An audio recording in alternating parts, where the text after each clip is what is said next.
तर आज आपण इथे हॉलो सेक्शनचा shear stress, hollow rectangular section जो आहे त्याचा स्ट्रेस, शिअर स्ट्रेस आणि त्याची शिअर स्ट्रेस डिस्ट्रीब्युशन डायग्राम, ही जी डायग्राम आहे तशी ती कशी काढायची, त्याचबरोबर त्याच्यावरती जे Q1 Q2 किंवा Q मॅक्स आहे त्याच्या व्हॅल्यूज कशा काढायच्या ह्याच्यावरती आपण हे लेक्चर घेणार आहोत. तर प्रॉब्लेम वाचतो. A hollow rectangular beam section 120 mm into 100 mm with thickness 20 mm is carrying shear force of 150 kilonewton.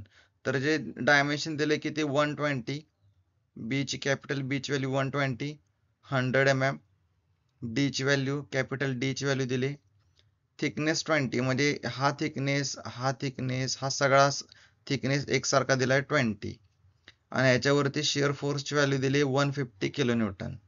Calculate shear stress induced in the section, म्हणजे हे जे शिअर स्ट्रेसचे व्हॅल्यू आहेत त्या किती आहेत. आता इथं तुम्हाला डायग्राम दिलेली आहे ड्रॉ करून, तर सेम अशीच डायग्राम तुमची. त्याचबरोबर आपण इथं काही गोष्टी इथं ऍड केलेल्या आहेत बघा.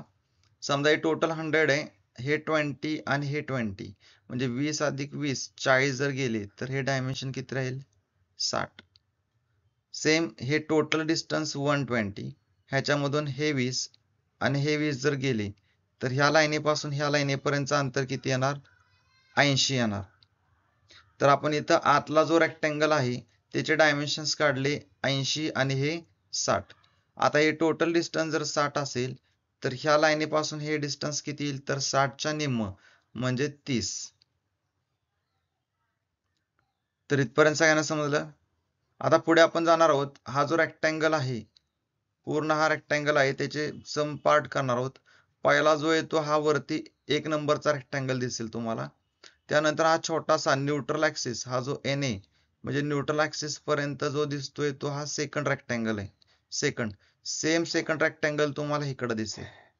म्हणजे वन रेक्टँगल कम्प्लीट एकच आहे आणि हा जो दुसरा रेक्टँगल आहे ते 2 आहेत. न्यूट्रल ऍक्सिसच्या खाली जे वरती आहे ते सेम सगळं खाली दिसतंय.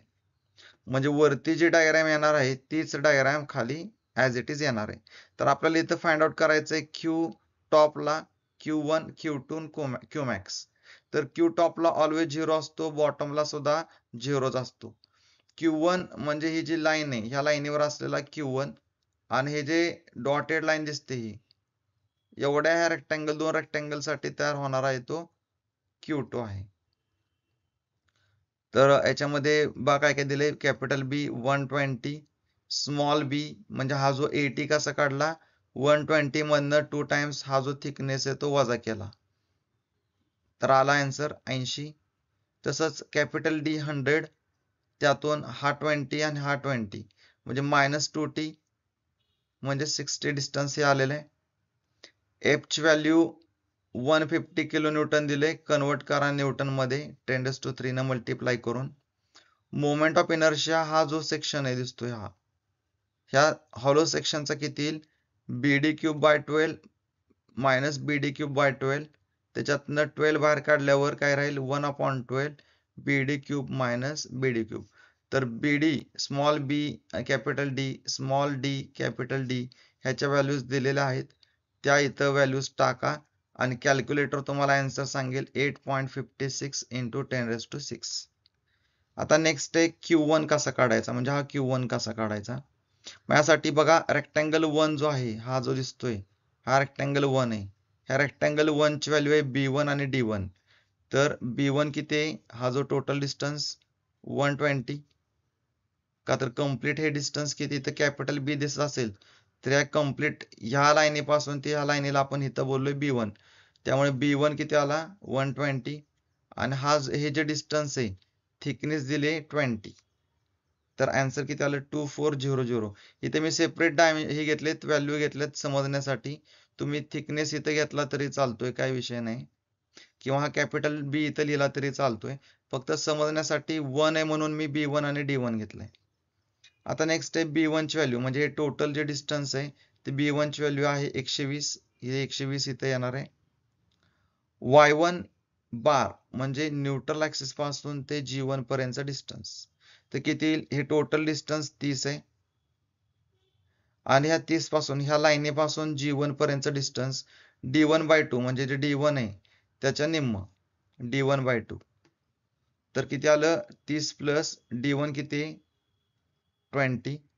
आन्सर आलं 40 फ्रॉम NA. आता आपण इथं फाइंड आउट करू शकतो Q1 डायरेक्ट फॉर्म्युला यूज करून. Q चा फॉर्म्युला शिअर स्ट्रेस इक्वेशन काय FA y bar upon IB. तर आपण 1 साठी काढतोय म्हणून मी सगळीकडे 1 1 केलंय. तर एरिया 1 Y1 बार B1 तर या व्हॅल्यूज आहेत आणि मोमेंट ऑफ इनर्शिया टोटल सगळ्याचा आहे.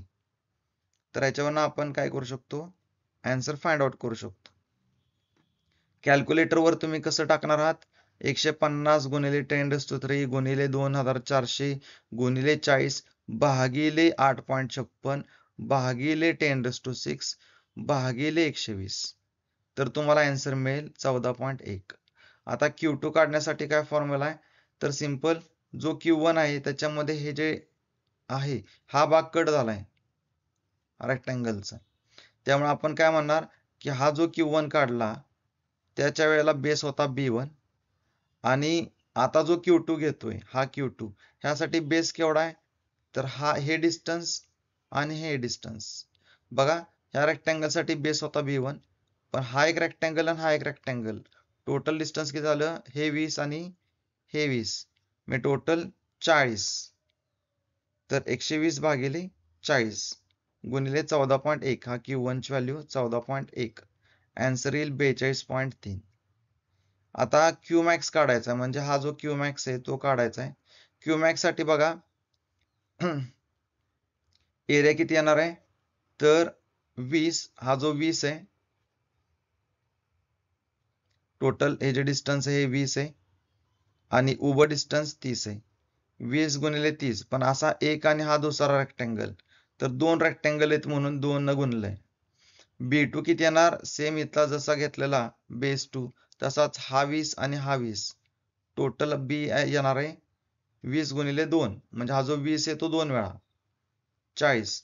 Y2 बार किती येणार आहे तर न्यूट्रल ऍक्सिस पासून हे डिस्टन्स G2 पर्यंत डिस्टन्स म्हणजेच Y2 बार म्हणजेच 30 भागिले 2 म्हणजेच D2/2 म्हणजेच 30 भागिले 2 म्हणजे 15. तर न्यूट्रल ऍक्सिस पासून 15 mm वर Y2 बार येणार आहे. आता आपण परत काय करूया Qmax ची व्हॅल्यू काढूया. Qmax साठी बघा लक्षात घ्या हिथून हे डिस्टन्स जे होतं ते Q2 होतं आणि हिथून पुढचं डिस्टन्स जे आहे त्यासाठी आपण शिअर स्ट्रेस इक्वेशन वापरतोय ह्या डिस्टन्स साठी. तर FA y bar upon IB म्हणजे Q2 इथून हे डिस्टन्स Q2 प्लस हे डिस्टन्स शिअर स्ट्रेसचं इक्वेशन वापरलंय.